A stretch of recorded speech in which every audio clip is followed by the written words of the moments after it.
The red line has been erased. US strikes Iranian ports. Now, tonight, the Middle East has just moved one step closer on the edge. The United States has launched strikes on Iranian ports infrastructure near the Strait of Hormuz, one of the most important shipping lines on planet Earth right now. So, this is not just about another headline. This is oil. This is global trade. This is military escalation. So this is the kind of move that can take economies overnight, and it will take down, because when America hits Iranian ports, Iran does not stay silent. You got to know this. Iran is not like Iraq or Afghanistan or Syria, which has been attacked and they're just quiet, and the world knows it. So 3 US Navy destroyers reportedly came under Iranian missile and drone attack near the Strait of Hormuz. So the US says it intercepted everything, then responded with force. I don't know how much of this is true, but this is what the report says. Now, the question is no longer is the conflict escalating. The question is, how far are both sides willing to go before this explodes into regional war? Probably from my side, what I think with this all scenario, what's happening in the Middle East, the regional war has already started. So what just happened is a big disaster for the next big explosion. So according to multiple reports, US forces carried out retaliatory strikes against Iranian military-linked targets. So near Qasim Port and Bandar Abbas. So those are not just random locations. Bandar Abbas is Iran's strategic heartbeat on the Gulf. So let me explain in simple words. You basically hit that area, you hit Iran's military logistic. It's a naval coordination, it's shipping capability, it's economic pressure points for Iran. And here's a scary part. This happened in the Strait of Hormuz, the narrow corridor which roughly a fifth of the world's oil supply moves through. So one choke point, one mistake, one missile, one global market panic. So this is absolutely going in a very bad way, not for Iran, not for Middle East, but for the entire world. So that's why traders watch Strait of Hormuz like a heartbeat monitor. Because if Strait of Hormuz closes, oil spikes, inflation spikes, shipping collapses, insurance rate explodes, and suddenly every country on earth feels this war instantly. Now, this is not the old shadow of war anymore. This is not secret by cyber attacks, not mysterious explosion, not proxy militants firing rockets somewhere from far away. This is direct. American warships, Iranian missiles, US retaliation. Now, direct contact face to face. So that changes the entire equation. For years, both sides operated in the gray zone. Basically, just talk and talk, careful enough to avoid full-scale war. But now the red lines are just fading. Iran claims the US violated the ceasefire first. This is what Iran claims, and on the other side, the US claims something different. Washington says Iran attacked American destroyer unprovoked. So America has a different story, Iran has a different story. But the war was started from American side. And when both sides believe they are responding, that's when the war spirals, because retaliation becomes just like a justification, and justification becomes like an escalation.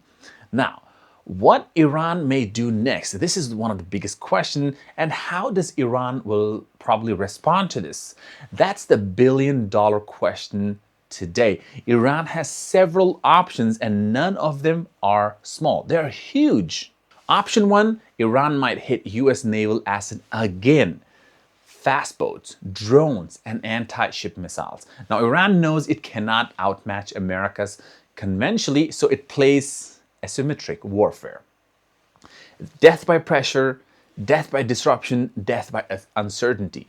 Now, comes on table option two, target regional allies, which is UAE, Saudi Arabia, commercial shipping, or Bahrain or Qatar, these kind of regional attacks. Iran can go. And Iran will go something big if it goes. Iran understands something very clear. You do not need to defeat America militarily to hurt America strategically.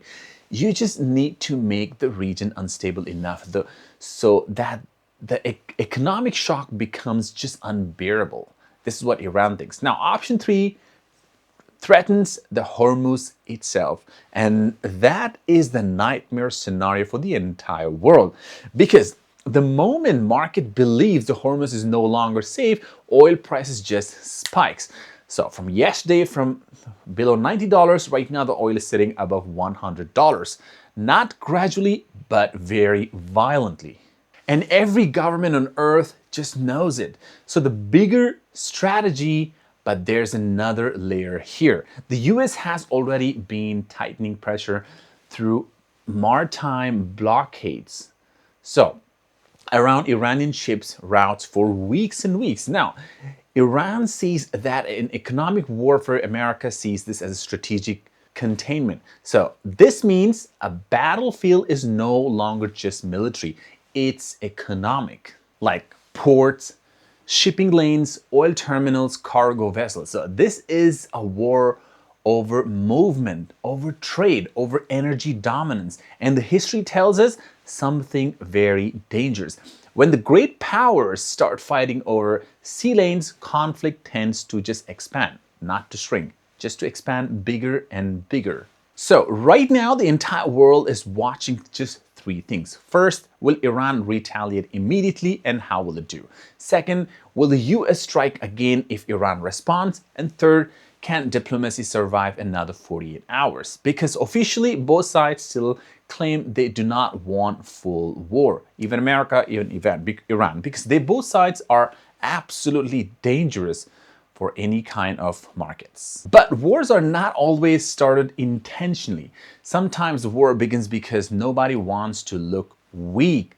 So that's a different kind of ego. And tonight, neither Washington nor Tehran wants to blink first.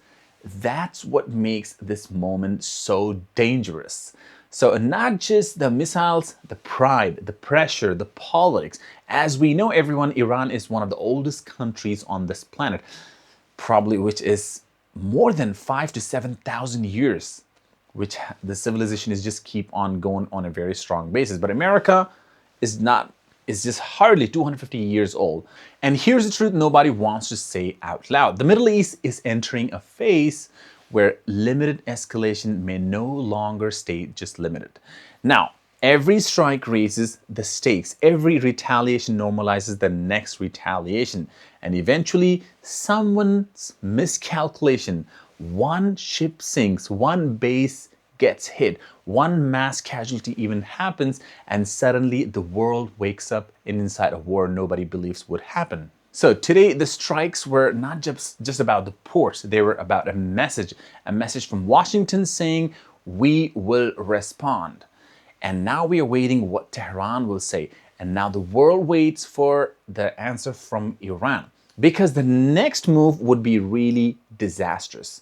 Could probably determine whether this remains a contained crisis or not, or becomes probably the next major Middle East war. What do you think happens next? Does Iran strikes back harder?